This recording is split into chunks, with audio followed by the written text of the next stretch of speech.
Mga idol, ito yung tips kapag hindi makatulog yung anak nyo. Gaya nito, diba, naglilikot pa. Yan, panoorin nyo mabuti. Ganito yung dapat nyo gawin kapag hindi makatulog yung anak nyo.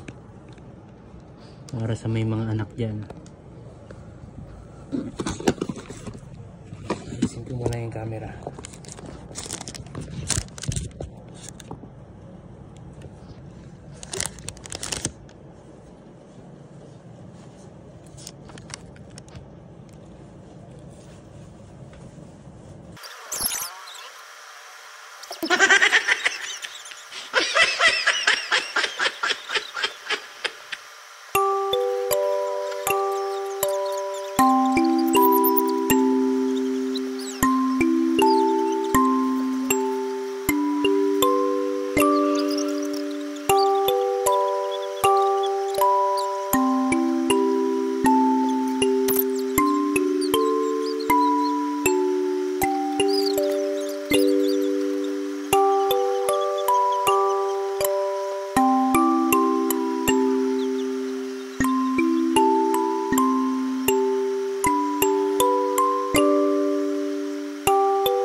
Mga idol, ganun lang kasimple.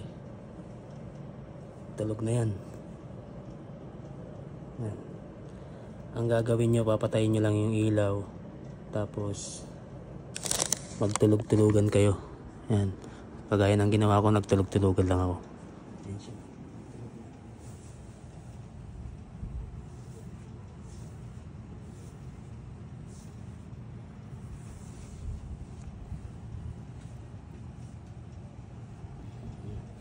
Hindi nyo na kailangan mahirapan yung sarili nyo para patulogin yung bata, kasi baka mapagalitan nyo pa kapag hindi siya matulog.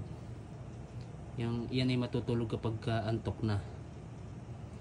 Gaya nyan, nagpikit-pikitan lang ako, nagtulog-tulogan lang ako, dahil sakto pa lang na inaantok na siya. Ganitong oras kasi natutulog yan. Kaya ang ginawa ko, nagtulog-tulogan ako, tapos yan, mga ilang minuto tulog na siya.